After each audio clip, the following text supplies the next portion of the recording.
Hello, good evening to everyone and welcome to this webinar. आज हम लोग समझेंगे need and scope of the Busy customization. So more than 100 participants have already joined with अस।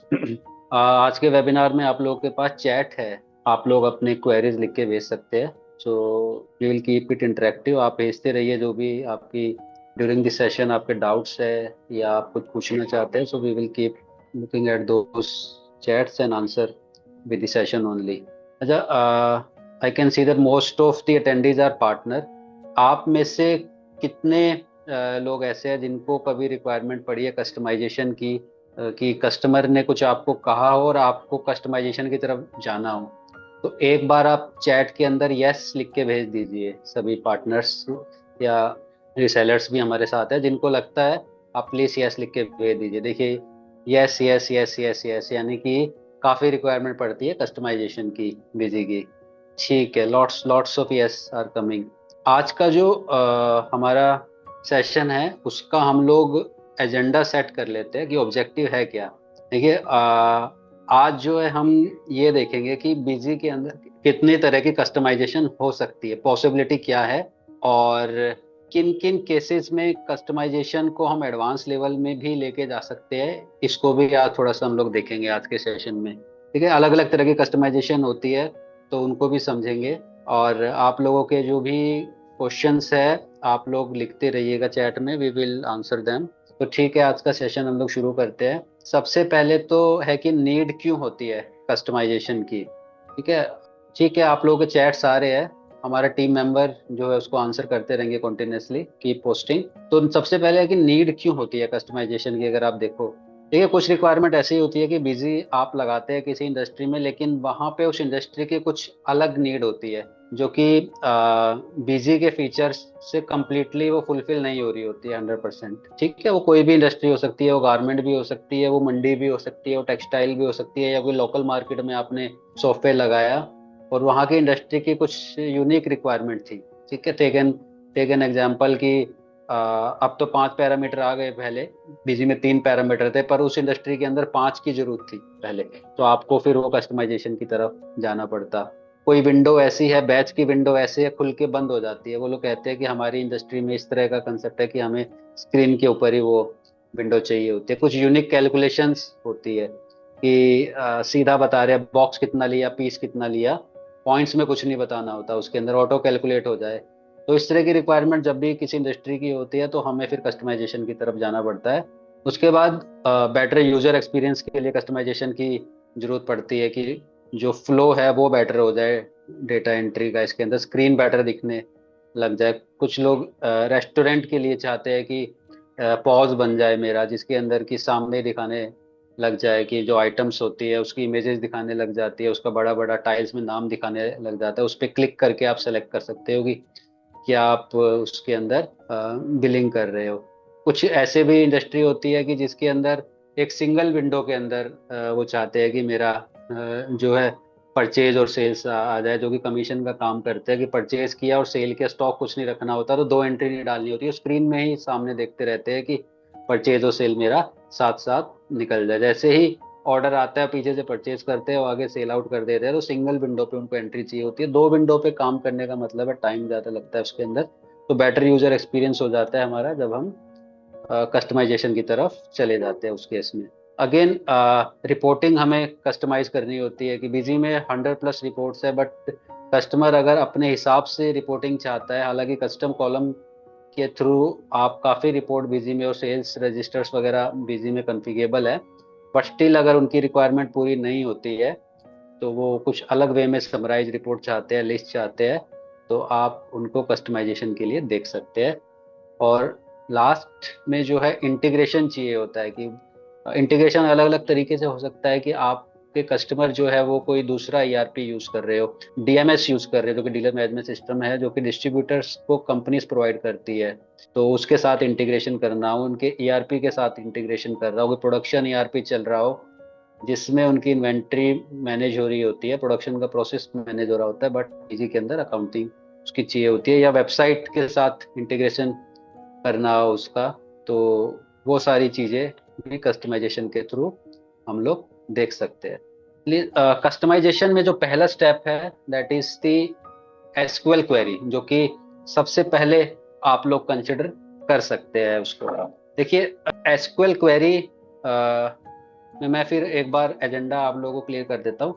हम लोग आपको SQL query का use करना सिखा सकते हैं कि अगर एसक्यूएल क्वेरी आपको आती है तो उसको यूज बीजी के अंदर कैसे करना है वो सिखा सकते हैं। एसक्यूएल क्वेरी के जो कंसेप्ट है वो आपको खुद ही सीखना पड़ेगा इसके अंदर, ठीक है।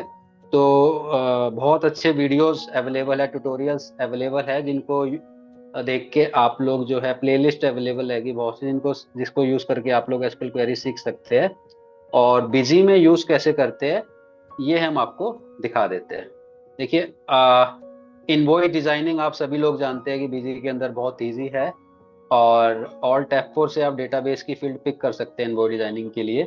बट कुछ ऐसी फील्ड्स होती है जो वहां पे अवेलेबल नहीं होती, लेकिन डेटाबेस में वो वैल्यूज सेव होती है, तो उसको आप टेक केयर कर सकते हैं एसक्यूएल क्वेरी के थ्रू। अब इसके लाइव एग्जांपल हम लोग देखेंगे।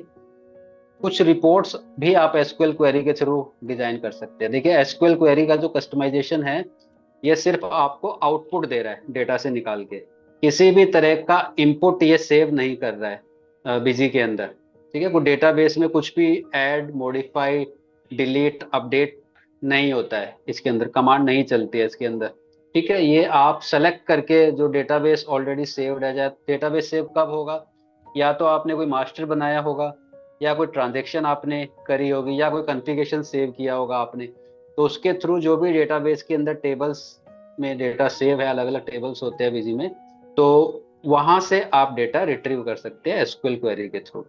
और रिपोर्ट डिजाइन मैंने आपको बताया कर सकते हैं। साथ के साथ बारकोड लेवल में भी आप कुछ ऐसी फील्ड कॉल करना चाहते हैं जो कि जो ड्रॉप डाउन है वहां पे उसमें अवेलेबल नहीं आ रहा है, तो आप उसको एसक्यूएल क्वेरी के थ्रू टेक केयर कर सकते हैं।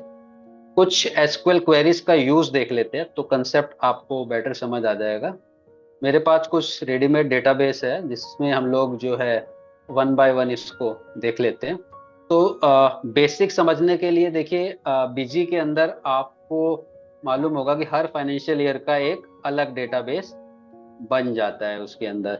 अगर हम लास्ट ईयर का देखेंगे तो डेटाबेस बना होगा 23-24 का, और अप्रैल से लेके मार्च तक का, और एक 24 से 25 का भी करंट बना होगा जो कि सेम कंपनी के अंदर होता है। इसके साथ साथ एक कंपनी का जो मेन कॉन्फ़िगरेशन होता है जिसे हम डीबी फाइल कहते हैं, वो अलग से सेव होता है उसके अंदर।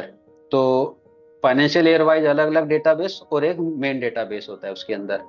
एसक्यूएल क्वेरी बीजी के अंदर यूज कैसे करनी है, तो सबसे पहले तो एसक्यूएल क्वेरी क्रिएट करना होता है। देखिए, एसक्यूएल क्वेरी को क्रिएट करने के लिए या तो आपको क्वेरी एग्जीक्यूटर चाहिए होता है जिसमें जाके आप क्वेरी को रन करेंगे, तो बीजी के अंदर इनबिल्ट होता है वो क्वेरी एग्जीक्यूटर। आप क्वेरी सिस्टम में आएंगे, यहाँ देखेंगे कि एक एसक्यूएल क्वेरी का हमने यहाँ पे बनाया हुआ है।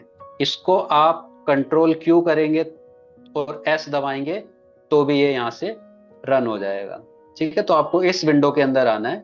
यहाँ पे हम आ गए, तो नीचे आप देख सकते हैं कि डेटा मॉडिफिकेशन के जो क्वेरीज है, अपडेट, इंसर्ट, डिलीट, वो इसमें कुछ भी अलाउ नहीं होता है।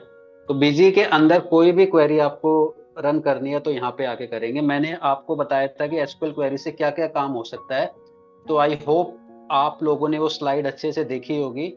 तो मुझे आप लोग चैट में लिख के बताइए कि कहाँ कहाँ मैंने आपको बताया था कि एसक्यूएल क्वेरी को बीजी में यूज कर सकते हैं। 3 ऑप्शन कौन कौन से मैंने आपको बताए थे, आप लोग फटाफट चैट के अंदर वो ऑप्शंस मुझे लिख कर बताइए। यस, बहुत से आंसर आ रहे हैं करेक्ट कि हम रिपोर्टिंग में यूज कर सकते हैं उसको, ठीक है। इनवॉइस डिजाइन और बार कोड, चलिए, यानी कि आप लोगों ने अच्छे से उसको समझ लिया है कि कहाँ कहाँ पे हम उसको यूज कर सकते हैं। देखिए, बिजी की एसक्यूएल क्वेरी रन करने के लिए बिजी का डेटाबेस भी आपको समझना पड़ेगा, ठीक है। बिना डेटाबेस को समझे आप उसको क्वेरी को रन नहीं कर पाएंगे।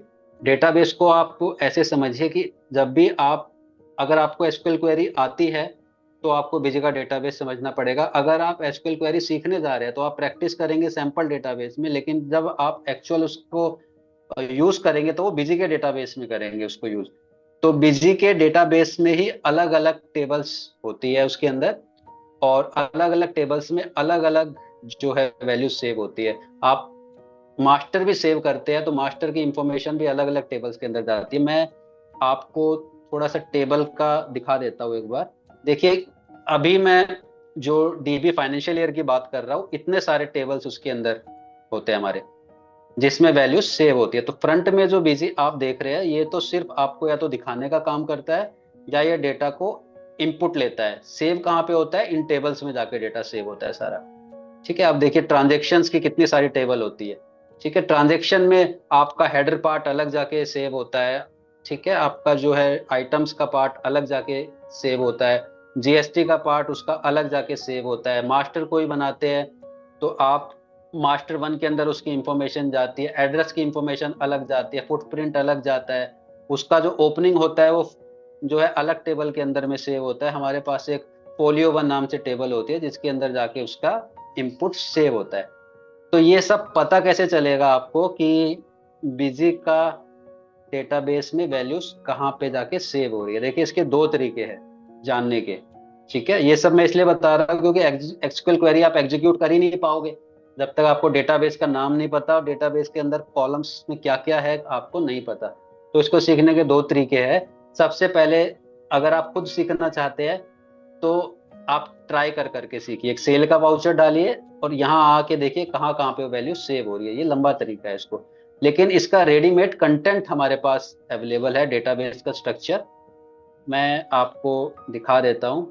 ठीक है, बिजी डेटाबेस स्ट्रक्चर, ये स्ट्रक्चर हमारे पास बना हुआ है। इसमें सारे फंक्शंस एक्सप्लेन है, डेटाबेस का डिजाइन एक्सप्लेन है। इसको यूज करके आप देख सकते हैं कि बिजी के किस टेबल्स के अंदर कहाँ कहाँ पे क्या क्या वैल्यू सेव मेरी हो रही है। ठीक है, अलग अलग टेबल के अंदर अलग अलग बता रखा है। अब मैं ट्रान वन में अगर आ जाता हूँ तो एग्जाम्पल से समझ लेते हैं। चलिए मास्टर में समझ लेते हैं। मास्टर वन के अंदर कोड नाम से कॉलम है। अब उसमें क्या सेव होता है? हर मास्टर का एक यूनिक कोड होता है, वो सेव होता है उसके अंदर जाके। नेम का कॉलम अलग होता है, एलियास का अलग होता है, पेरेंट ग्रुप का अलग होता है, प्रिंट नेम का अलग होता है। स्टैंप के अंदर मतलब क्या है? अब एक बार हम रिलेट करते हैं इसको बिजी से। मैं बिजी के अंदर आ जाता हूँ और एसक्यूएल क्वेरी एक सिंपल रन करता हूँ। देखिए, ये सब तो सीखना पड़ेगा कि सेलेक्ट का मतलब क्या है, फ्रॉम, वेयर, तो ये सारा तो आपको सीखना पड़ेगा, कंडीशंस वगैरह लगाना। मैं एक टेबल का नाम देता हूँ, select star from master one. Star का मतलब है उस टेबल के अंदर जितनी भी वैल्यूज है सारी ढूंढ के ले आओ। ये एग्जीक्यूट करेंगे हम तो देखेंगे आप, ये सारा डेटाबेस का टेबल उसने यहाँ पे लगा दिया। अब आप यहाँ पे कंफ्यूज होंगे कि देखते कि स्टैम्प का मतलब क्या है, सीएम वन का मतलब क्या है, सीएम टू का मतलब क्या है। बहुत सारी चीजें होती है इसके अंदर, ये ऑन एंटर नहीं चलता है। तो आप स्क्रीन पे देख सकते हैं इधर। तो ये डेटाबेस से वैल्यू लेके आया है यहाँ पे, और आप इससे रिलेट कर लेंगे, यहाँ पे डबल चेक कर लेंगे कि इसका मतलब यहाँ पे है क्या। तो इस तरीके से सबसे पहले तो आपको ये सीखना पड़ेगा कि बीजी के डेटाबेस के अंदर कहाँ कहाँ पे क्या क्या वैल्यू सेव हो रही है। ये एक और डॉक्यूमेंट है जिसकी हेल्प लेके आप सीख सकते हैं इसके अंदर कि आइटम कोड जो है सेल्स का आइटम कोड के नाम से होता है, परचेज में किस नाम से होता है मेरा। हाँ, अब आप देखिए कि अलग अलग टेबल का अलग अलग यहाँ पे आपको कंप्लीट डिजाइन और स्ट्रक्चर एक्सप्लेन किया हुआ है कि किसके अंदर हमारा कॉन्फ़िगरेशन बीजी का जहाँ पे सारा सेव होता है वो यहाँ पे सेव होता है। तो C1 में जो सेव है, C2 में जो सेव है, किसका क्या मतलब है, क्या चीज जाके सेव हो रही है वहां पे, वो आप यहाँ से इजीली रिलेट कर सकते हैं।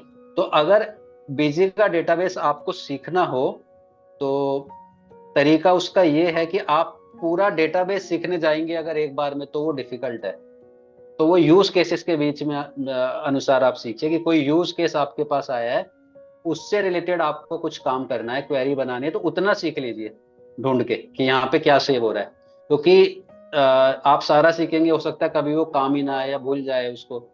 तो बेटर तरीका सीखने का ये है कि कोई काम आपके पास आया है, उससे रिलेटेड जहां जहां फंस रहे हो वो आप खोल के देख लो, यहाँ पे मेरा क्या वैल्यू सेव हो रही है। सारे यहाँ पे आप देखेंगे तो टेबल्स का हमने एक्सप्लेन किया हुआ है।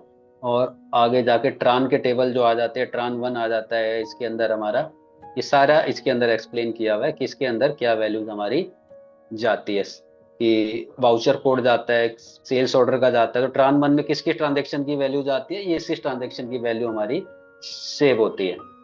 तो इस तरीके से आप इन डॉक्यूमेंट्स की हेल्प लेके सबसे पहला काम तो ये होगा कि एक बार इसको ओवरव्यू कर लीजिए, फिर जैसे जैसे काम आ रहा है आप उसको सीखते रहिए।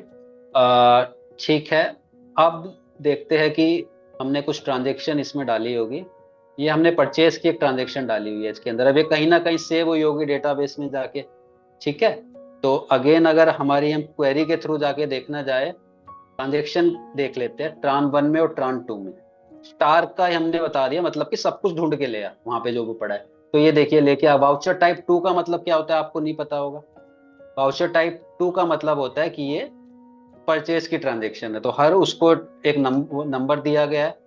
ठीक है, तो वो भी आपको जो है डिजाइन के अंदर मिल जाएगा जब आप एसक्यूएल क्वेरी बनाना शुरू करेंगे। क्या वाउचर नंबर था, वाउचर का कोड होता है, हर वाउचर का एक यूनिक कोड होता है जो कि इसके अंदर ही जाके सेव होता है।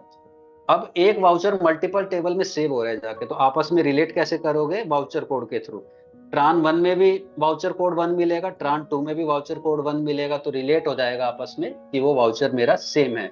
अब मैं ट्रान 2 खोलता हूँ जिसके अंदर और ज्यादा डिटेल होती है। देखिए वाउचर कोड 1 ही है, लेकिन कितनी सारी इंफॉर्मेशन इसके अंदर सेव हो रही है। एक मतलब अकाउंटिंग की इंफॉर्मेशन हो रही है, 2 मतलब इन्वेंट्री की हो रही है, 3 मतलब अदर इंफॉर्मेशन है, रेक टाइप से आइडेंटिफाई हो गया। यहाँ सेम वाउचर कोड है। अब इसमें आ रहा है मास्टर कोड 1, मास्टर कोड 2। एक ट्रांजेक्शन में बहुत सारे मास्टर होते हैं, आइटम के मास्टर भी होते हैं, पार्टी के मास्टर भी होते हैं, आपके बिल सन्ड्री के मास्टर भी होते हैं। ठीक है, तो वो सारे कैसे आइडेंटिफाई करेंगे आप, मास्टर कोड के थ्रू। चलिए मैं आपको एक एग्जांपल दे देता हूँ। ये मैंने एक ट्रांजेक्शन सेव किया है पार्टी 1 के नाम से। अब आपको इसका कोड देखना है कि क्या कोड है, क्योंकि कोई भी आप एसक्यूएल क्वेरी करोगे वो कंप्लीटली कोड के बेसिस पे करोगे। तो मैं सबसे पहले कहता हूं कि मेरा मास्टर 1 से सब कुछ निकाल के दिखा दो मेरे को। ठीक है, ये मेरी मास्टर 1 की टेबल है, पूरा मास्टर 1 आ गया, लेकिन मेरे को कोई एक ढूंढना है इसमें। तो मैं कंडीशन लगा दूंगा, where name is equal to party 1। अब ये सिर्फ उसके रिकॉर्ड ढूंढ के ले आया यहाँ पे। तो पार्टी 1 जो है मेरा मास्टर टाइप 2 है। 2 का मतलब क्या हुआ कि ये मेरा अकाउंट मास्टर है। ठीक है, इसका ग्रुप है 117। देखिए आप रिलेट कीजिएगा, एक छोटा सा इसको फ्लो पूरा कर लेते हैं। ये बता रहा है इसका ग्रुप है 117। अब आपको नहीं पता 117 क्या होता है। ठीक है, तो इसमें से आप ऐसे भी ढूंढ सकते हैं, where code is equal to 117। तो ये कह रहा है 117 सन्ड्री क्रेडिटर होता है, और सन्ड्री क्रेडिटर भी कह रहा है पेरेंट ग्रुप 103 के अंदर है, जो कि करंट लाइबिलिटी होता है। तो 103 इससे ढूंढेंगे आप। तो देखिए करंट लाइबिलिटी को ढूंढ के ले आया। इसका पेरेंट ग्रुप कुछ भी नहीं है, और पेरेंट ग्रुप आप करंट लाइबिलिटी का देखेंगे अगर, तो वो कुछ नहीं होता है, खुद ही प्राइमरी ग्रुप होता है। तो इस तरीके से जो है डेटाबेस हमारा सेव होता है टेबल्स के अंदर। आप दोबारे देखोगे अगर पार्टी 1, इसके अंदर मैंने ओपनिंग डाला हुआ है 100 रुपी। ठीक है, अब ये ओपनिंग ढूंढना हो आपको, तो आप सोच रहे होगे कि ये मास्टर 1 में जाके सेव हो रहा होगा ओपनिंग। ठीक है, यहाँ पे कहीं पे भी आपको इसका ओपनिंग नहीं मिलेगा, आगे तक चले जाएंगे नहीं मिलेगा। तो अलग अलग चीजें मेरी अलग अलग टेबल के अंदर सेव होती है। तो मास्टर 1 का मेरा कोड है, और पार्टी 1 का कोड है 1288। अब इसको यू ट्रैक करके आप तो जो है फोलियो 1 में जाएंगे तो आप निकाल सकते हैं। फोलियो 1 के अंदर देखेंगे आप, अब 100 भी इतनी जगह पड़े हुए हैं। देखिए तीन तीन चीजों के अंदर 100 पड़े हुए हैं। अब आप नीचे आएंगे और तो यहाँ पे मैं कंडीशन लगा देता हूँ, मास्टर कोड इक्वल टू 1288। तो ये 1288 हमारा क्या था, पार्टी 1 था, इसके अंदर दिखा रहा है 100 रुपीज सेव है, लेकिन इसके अलावा भी 100 रुपीज सेव है। 100 रुपी ये 103 या 103 जो मेरा मास्टर कोड है, ये था मेरा करंट लाइबिलिटी। और मेरा 117 जो था सन्ड्री क्रेडिटर जो था, ये अलग अलग सेव है। ये इसलिए अलग अलग सेव हो जाता है क्योंकि आप जो है ट्रायल बैलेंस जब ग्रुप वाइज निकालते हैं तो उसमें इसकी ओपनिंग निकालना आसान हो जाता है। तो इस तरीके से आप देखेंगे कि जो है डेटाबेस में आप क्वेरी रन कर सकते हैं इस क्वेरी एग्जीक्यूटर में आके। अब यहाँ आप देख सकते हो कि अलग अलग ऑप्शन आ रहे हैं कि क्वेरी यूज कैसे करनी है। ठीक है, एक तो है कि आपने डायरेक्टली यहाँ से चला दी क्वेरी, तो यहाँ पे आपको रिजल्ट दिखा देगा। एक है कि आपको यहाँ नहीं चलानी, अकाउंट मास्टर की फील्ड में इसको आपने यूज करना है, आइटम मास्टर से रिलेटेड फील्ड में आपको इसको यूज करना है। वाउचर हेडर जो इन्वेंट्री का होता है आप उससे रिलेटेड इसकी फील्ड है, या ग्रैंड टोटल जो है, ये वो डिजाइनिंग की फील्ड आ रही है सारी की। ग्रैंड टोटल की जो फील्ड है मेरी सब टोटल इन्वेंट्री में आपको लगाना है, आइटम की डिटेल जो होती है, बिल सन्ड्री से रिलेटेड फील्ड है मेरी, बैच से रिलेटेड है। अगर आपने कोई क्वेरी बनाई बैच नंबर की और वहां पे आपने बैच नहीं बताया तो वो इनवॉइस डिजाइन के अंदर वैल्यू उसकी नहीं बताएगा। आइटम सीरियल नंबर की बताओगे क्वेरी लगा के आप, तो आइटम सीरियल नंबर सेलेक्ट करना होगा यहाँ पे। इसी तरीके से बारकोड की कोई आप बनाओगे क्वेरी, तो बारकोड में इसको आपको यहाँ पे इसको सेलेक्ट करना पड़ेगा। और लास्ट है कि कस्टम कॉलम के अंदर आपको क्वेरी लगानी है तो आप यहाँ से लगा सकते हो। कुछ एग्जांपल्स और देख लेते हैं एसक्यूएल क्वेरी के, तो आपको क्लियर हो जाएगा स्कोप इसका। चलिए एक छोटी सी क्वेरी देख लेते हैं कि इनवॉइस डिजाइनिंग की ये क्वेरी है। ये हमने बनाया है एक क्वेरी, ठीक है। और यहाँ पे हमने बताया है कि ये वाउचर हेडर इन्वेंट्री जितने भी होंगे वहां पे ये काम करेगा। और अब ये क्वेरी काम क्या करेगी देखते हैं। तो मैंने एक वाउचर डाला हुआ है, इसके अंदर एक पार्टी है मेरी, और यहाँ पे जो है हमने उसकी कैटेगरी को यूज किया हुआ है, अकाउंट कैटेगरी को।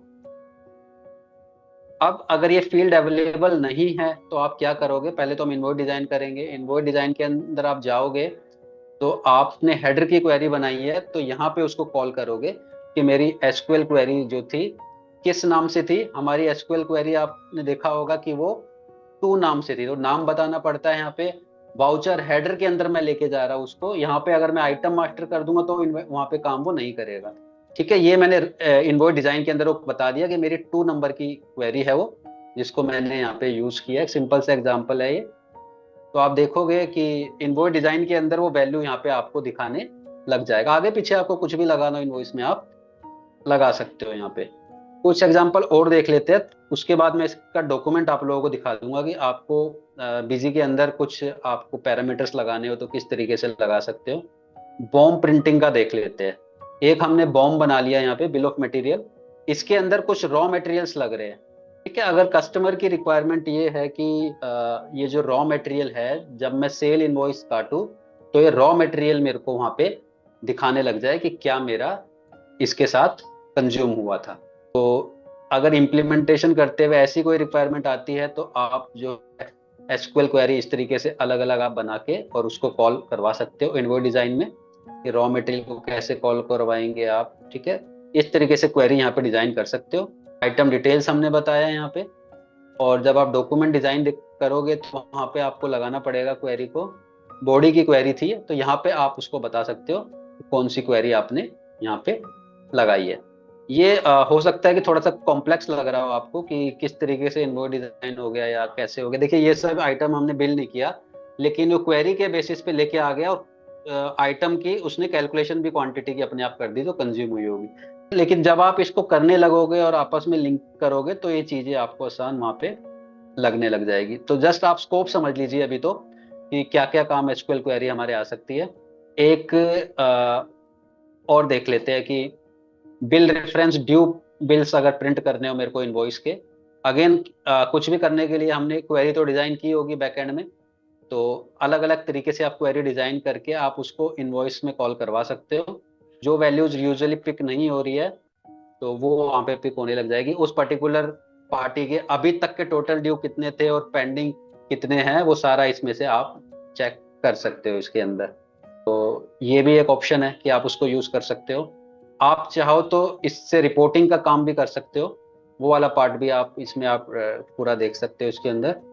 तो कस्टम कॉलम से आप इसको यूज कर सकते हो। अगर आप देखोगे कस्टम कॉलम में किस तरीके से लगती है, मैं आपको दिखा देता हूँ। ये मेरी नॉर्मल रिपोर्ट थी जिसमें कोई मैंने क्वेरी ऐड नहीं की थी। आपको मालूम होगा कि जब हम कस्टम कॉलम लगाते हैं तो यहाँ पे एक ऑप्शन होता है मेरे पास कि मैं जो है उसको कॉल कर सकता हूँ। मेरे को अगर जीएसटी अमाउंट भी चाहिए था इसके साथ, तो ये क्वेरी मैंने डिजाइन करके यहाँ पे लगा दी। एसक्यूएल क्वेरी बता दिया, क्वेरी का नाम बता दिया यहाँ पे, और उसका पैरामीटर बता दिया।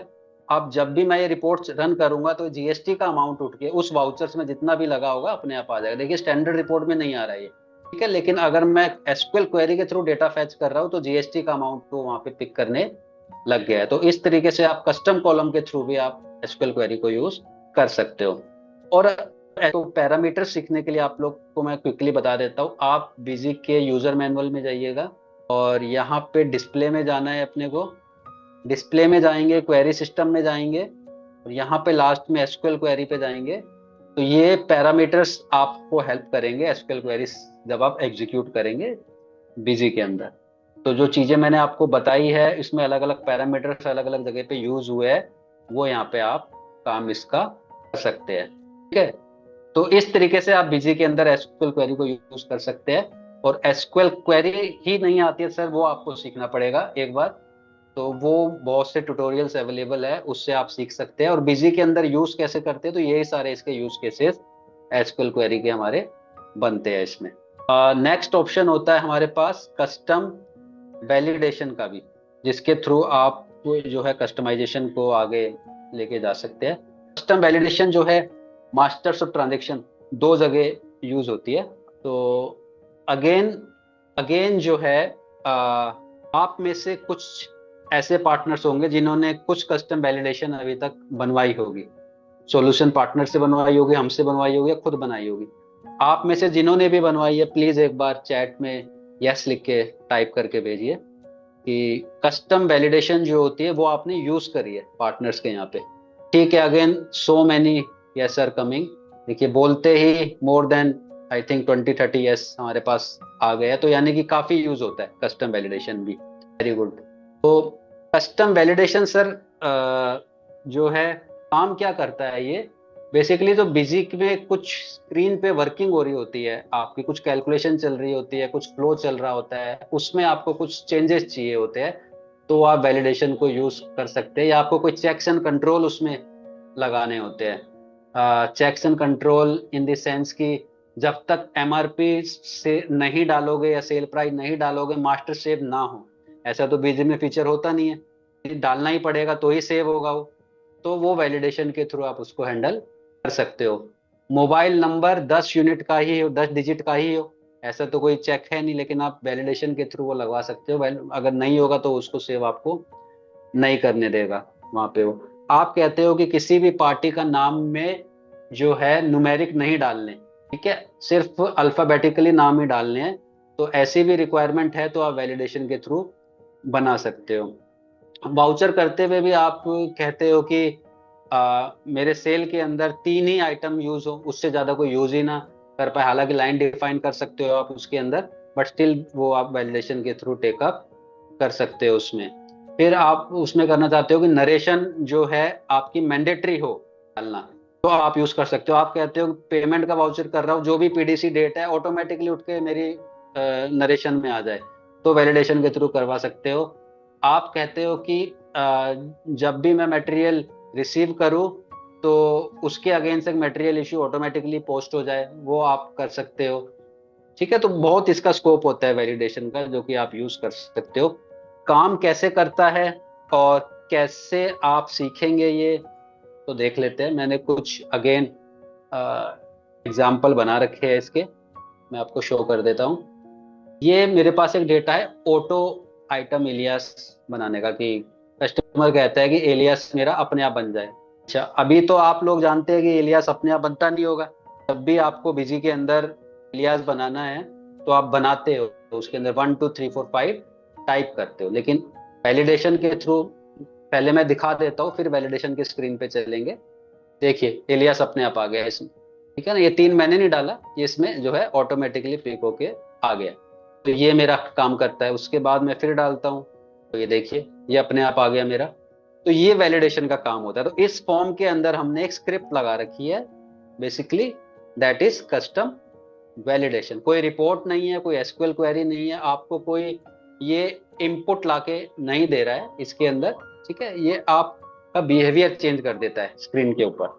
अब कस्टम वैलिडेशन कैसे बनाएंगे, कहाँ पे बनाएंगे, तो उसके लिए आपको यूटिलिटीज में जाना होता है, कस्टमाइजेशन के अंदर जाना होता है, डिजाइन कस्टम वैलिडेशन होता है।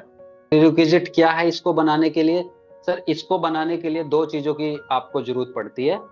एक तो बिजी का, बल्कि 3 चीजों की। एक तो बिजी का डेटाबेस का स्ट्रक्चर आपको मालूम होना चाहिए, एसक्यूएल क्वेरी आपको आनी चाहिए, और विजुअल बेसिक स्क्रिप्ट आपको आनी चाहिए। तब आप इसको डिजाइन खुद कर सकते हैं। स्क्रीन ये है जहाँ पे डिजाइन होते हैं, अलग अलग तरीके की आप जो है क्वेरी बना सकते हैं। कि अभी तो हमने आइटम मास्टर की नाम से बनाई थी यहाँ पे, और कहाँ पे चलेगी, कौन से मास्टर पे चलेगी, इस तरीके से आप इसमें कर सकते हैं। आपको नया बनाना हो तो नया बना सकते हैं, तो उसको आप डिफाइन कर सकते हैं कि ये टेस्ट के नाम से जो है ये वाउचर पे चलेगी, मास्टर पे चलेगी, यूटिलिटीज पे चलेगी, किस फॉर्म के अंदर इसको चलना है।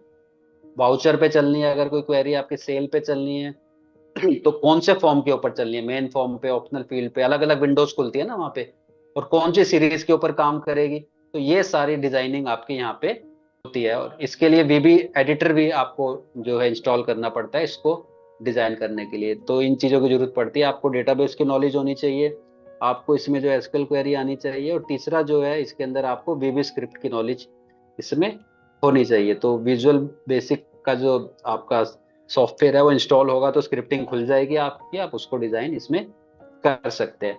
हमसे क्या हेल्प मिलेगी आपको, अगेन जो है कस्टमाइजेशन के हमारे जो डॉक्यूमेंट्स है, कस्टम वैलिडेशन वीबी स्क्रिप्ट के थ्रू, ये सारा डॉक्यूमेंट हमने इसके अंदर बनाया हुआ है। किस तरीके से ये डिजाइन होता है, क्या क्या स्टेप्स इसके अंदर होते हैं, ये सारा डॉक्यूमेंट आप यूज करके, आपको अगर स्क्रिप्टिंग आती है तो इससे आप डिजाइन क्वेरी को कर सकते हैं। फिर प्रैक्टिस के लिए कैसे करेंगे, आप प्रैक्टिस करनी हो तो ये कुछ सैंपल हमने दे रखे हैं आपको, ठीक है। और वीबीएस एडिट सॉफ्टवेयर इंस्टॉल करना पड़ता है, तो वो भी हमने आपको दे रखा है। आप इसके यूज करके उसको इंस्टॉल करके और वैलिडेशंस अपनी बना सकते हैं इसमें। शोर वैलिडेशंस देख लेते हैं तो स्कोप और क्लियर हो जाएगा हमारा। ये मैं दिखा देता हूँ कि एक स्टॉक ट्रांसफर की एंट्री ना लगे जब तक इंडेंट नहीं होगा मेरा। ये मेरा को एक एंटरप्राइज में आप देखेंगे कि एक इंडेंट का फीचर होता है इसके अंदर, स्टैंडर्ड में होता है, सॉरी वो स्टैंडर्ड में शिफ्ट कर दिया है, तो उसको आप इनेबल कर सकते हैं और उसको यूज आप इसमें कर सकते हैं। Just a minute, let me verify the indent feature. ठीक है, it's a part of the enterprise edition only.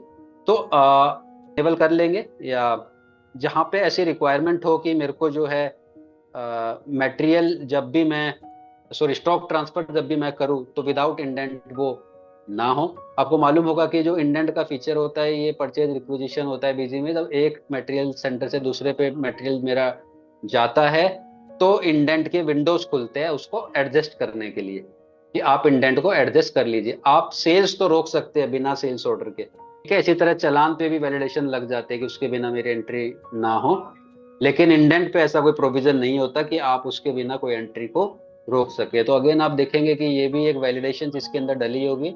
तो इस तरह की एक वैलिडेशन इसके अंदर डली हुई है, तो स्टॉक ट्रांसफर के ऊपर हमने बनाई हुई है इसमें। ये आप देखेंगे नीचे जाके तो इसकी पूरी स्क्रिप्ट होती है, बेसिकली डिजाइन करना पड़ता है। बाय डिफॉल्ट बॉक्स खुल जाता है, पूरा नहीं लिखना होता आपको, जो है चेंजेस जहाँ पे स्क्रिप्ट लगाना है आपको वहां पे आप इसको लगा सकते हैं।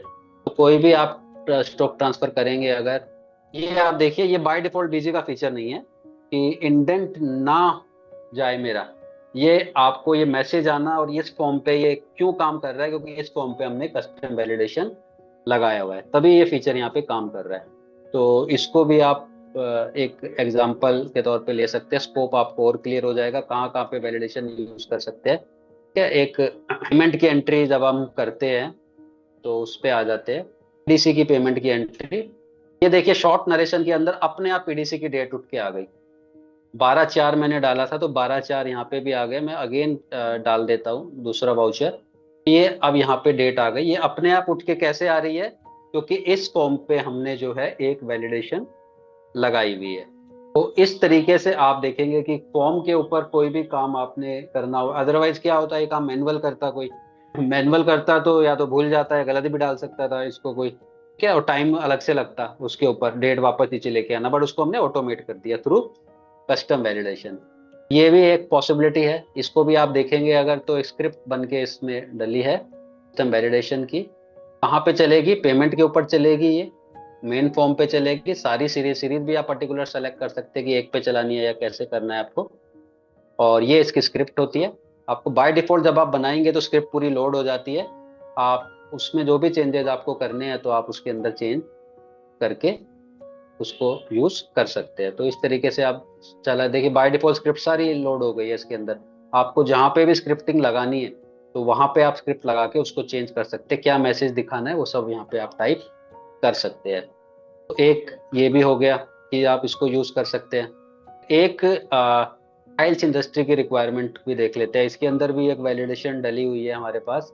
आप देखेंगे कस्टमाइजेशन में कस्टम वैलिडेशन, तो डिजाइन करेंगे तो यहाँ पे आप ये स्क्रिप्ट डली हुई है सेल के फॉर्म के ऊपर। ठीक है, आपको कोई डिलीट करनी है तो यहाँ से डिलीट कर सकते हैं, एक कंपनी से दूसरी कंपनी में ले जानी है तो आप बैकअप उसका लेकर कहाँ पे सेव करना है और दूसरी कंपनी में उसको रिस्टोर करेंगे तो वो एक कंपनी से दूसरी कंपनी में वो कस्टम वैलिडेशन आपकी ट्रांसफर हो जाएगी। तो एक मास्टर में दिखा देता हूँ आपको पहले कि ये अलग अलग यहाँ पे मास्टर्स बने हुए हैं, बॉक्स बने हुए हैं और पीसेस बने हुए हैं। तो अगर किसी को जो है लेना हो 10 बॉक्स और 2 पीस, कस्टमर आगे बोलता है कि मेरे को 10 बॉक्स पूरे दे दो, 2 पीस मेरे को खाली दे दो, कन्वर्जन फैक्टर 8 का, यानी कि उसको 82 पीस एक्चुअली चाहिए। तो कोई कस्टमर आगे ऐसे तो बोलेगा नहीं मेरे को आप 82 पीस दे दीजिए, वो तो ऐसे ही बोलता है कि 8 की पैकिंग है, 10 बॉक्स दे दो, 2 लूज दे दो मेरे को। तो इसको कैटर कैसे किया जाए इसके अंदर, तो एक छोटी सी वैलिडेशन के थ्रू आप इसको कैटर कर सकते हो। यहाँ पे आप बता दोगे 10 पीस, 10 बॉक्स और 2 पीस, तो आपकी जो क्वांटिटी है जो कि पॉइंट में आती वो ऑटोमेटिकली यहाँ से बन के आप आगे और एंटर मार के चलेंगे, देखिए उसने टोटल पीस बना दिए यहाँ पे। इस तरीके से आप जो है इसको यूज कर सकते हो। तो बॉक्स बता दोगे एक चाहिए और खुले में 1 पीस चाहिए, ये काम कितना डिफिकल्ट होता है, आप लिखते हैं 1.13, ठीक है ना। तो आप इस तरीके से वैलिडेशन को यूज करके आप इस प्रॉब्लम को भी सॉल्व कर सकते हो।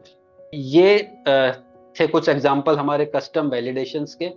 कस्टम वैलिडेशन सीखने के लिए जो रिक्वायरमेंट है वो आपको एसक्यूएल की क्वेरी आनी चाहिए, उसके अंदर यूज होता है उसका, वीबी स्क्रिप्ट आपको आनी चाहिए, आप यूज कर पाएंगे तभी उसको, और बीजी के डेटाबेस के स्ट्रक्चर की नॉलेज होनी चाहिए उसमें। अब जो है हम देख लेते हैं जो कि कुछ कस्टम रिपोर्ट्स हमारे पास है वो किस तरीके से काम करती है और कैसे वो चलती है इसमें।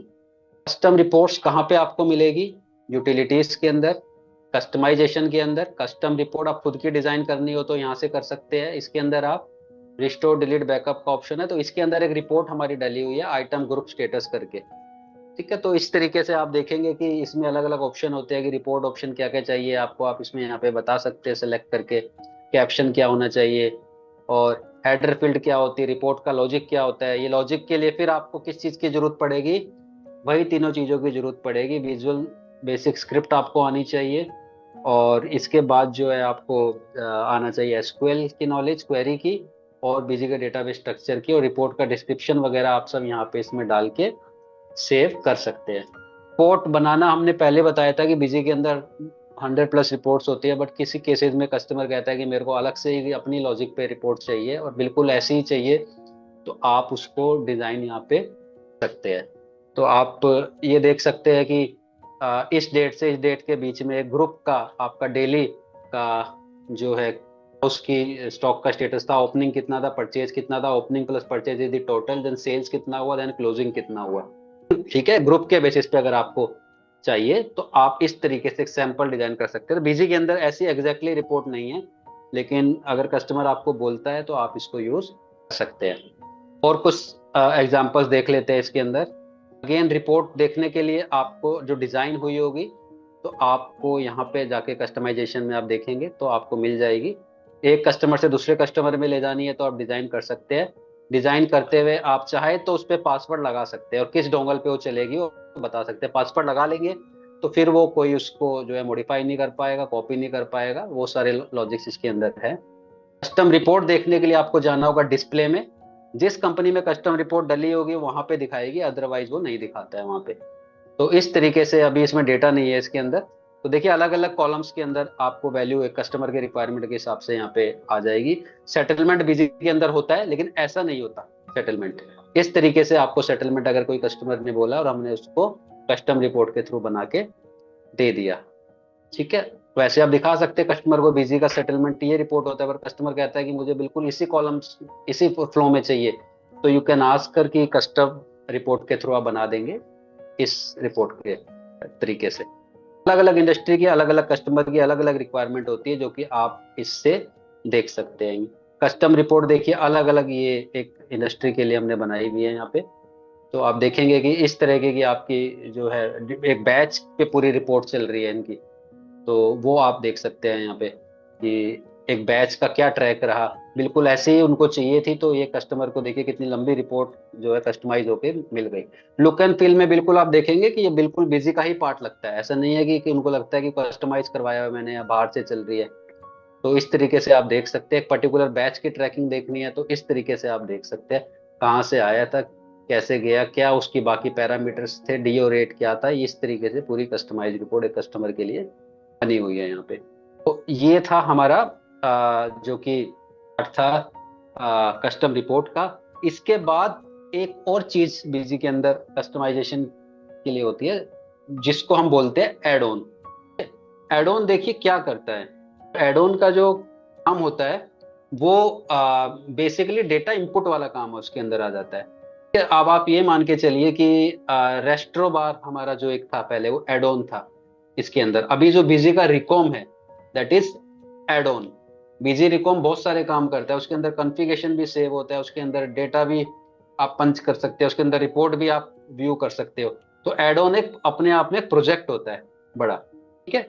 वो लेकिन बीजी के डेटाबेस से जुड़ा रहता है। ये डिफरेंट होता है एसक्यूएल क्वेरी से। एसक्यूएल क्वेरी आपके डेटाबेस में कुछ भी इंपुट नहीं करता, वो तो बीजी के अंदर ही चलता है, और जो कि आपको रिपोर्ट व्यू करवा देता है। कस्टम वैलिडेशन जो है फॉर्म्स का लॉजिक बदल देता है, तो वो भी आपको जो है डेटाबेस में कोई अलग से चीज इनपुट वो नहीं करवा रहा है, उसके अंदर कोई टेबल क्रिएट नहीं कर रहा है उसके अंदर।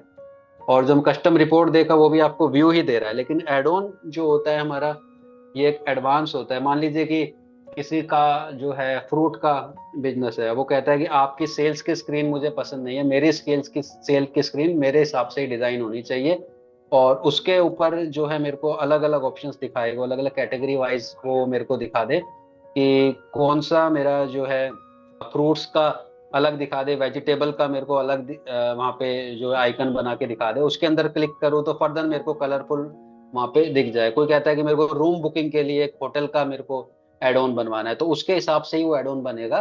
और वो एड ऑन जो है बीजी के अंदर से चलता है, और वो जुड़ा होता है बीजी के डेटाबेस से। और वो सिर्फ व्यू नहीं करवाता, वो डेटा भी इंपुट करता है। मैंने आपको बताया था बीजी के अंदर अलग अलग टेबल्स होती है, तो एड ऑन बीजी के टेबल्स में जाके डेटा भी सेव करता है। कॉलम्स भी होते हैं, कुछ एक्स्ट्रा कॉलम भी वो क्रिएट कर देता है, कुछ एक्स्ट्रा टेबल भी एड ऑन क्रिएट कर देता है, जिसके अंदर वही डेटा सेव होता है जो कि बीजी एड ऑन से रिलेटेड होता है। अब एड ऑन बनाने के लिए आपको क्या चाहिए? सिर्फ विजुअल बेसिक स्क्रिप्ट सीखने से काम नहीं चलेगा। इसको बनाने के लिए ये सबसे बड़ा प्रोजेक्ट होता है। कंप्लीट विजुअल बेसिक की नॉलेज की आपको होनी चाहिए, बीजी के डेटाबेस की नॉलेज आपको इसमें होनी चाहिए इसमें, और एसक्यूएल की तो नॉलेज इसमें होनी ही चाहिए आपको। तो फिर आप एड ऑन बना के इंस्टॉल करेंगे तो यहाँ पे वो आपको दिखाने लग जाएगा। जिस तरीके से रिकॉम चलता है हमारा, आइटम बारकोड चलता है, ये भी एक एड ऑन है हमारा। आप ये देखिए कि ये बीजी की स्क्रीन से ही सारा काम हो रहा है इसके अंदर, ठीक है। और उसका सेटअप अलग से आता है, ये बीजी के साथ इंस्टॉल हो जाता है। तो इसको भी आप यूज करके काम कर सकते हैं। एड ऑन के थ्रू आप इंटीग्रेट भी कर सकते हैं बीजी को, चाहे वो एक्सटर्नल एड ऑन हो चाहे इंटरनल एड ऑन हो।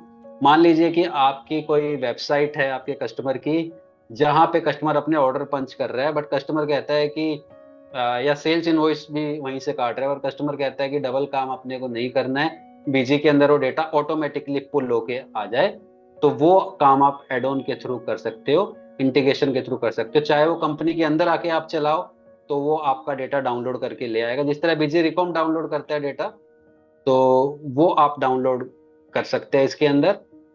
या एक्सटर्नल एड ऑन भी हो सकता है, जैसे कि मान लीजिए कि एक एक्सटर्नल एड ऑन हमारा बीजी एजेंट होता है जो कि बाहर से चलता है, लेकिन कंपनी के साथ वो जुड़ा हुआ होता है। तो एक्सटर्नल एड ऑन के थ्रू भी आप डेटा जो है पुल करवा के बीजी में पुश करवा सकते हैं, चाहे वो किसी दूसरे सॉफ्टवेयर में कर रहा हो, या आपको कोई बोलता है कि मेरे को सैप के साथ इंटीग्रेट करना है, या हमारा पूरा जो प्रोडक्ट है उसके साथ बीजी इंटीग्रेटेड है, तो हमने इंटरनल एड ऑन बनाया हुआ है उसके लिए, ठीक है। तो कस्टमर को ही कहता है कि मैं पूरा लेता हूँ प्रोडक्शन के लिए, सेल्स मैनेज करने के लिए, परचेज मैनेज करने के लिए, लेकिन अकाउंटिंग नहीं है उसमें, तो हम क्या बोलेंगे कि साथ में आप बिजी ले लो। बिजी के अंदर एक ऐसा ही एड ऑन होता है पूरा के नाम से, आप उसको क्लिक करेंगे तो पूरा से सारा डेटा वो डाउनलोड करके ले आएगा, और अकाउंटिंग सारी बिजी के अंदर हो जाएगी। तो ये स्कोप होता है हमारा एड ऑन्स को लेके, जिसके थ्रू आप जो है एड ऑन्स की कस्टमाइजेशन कर सकते हैं।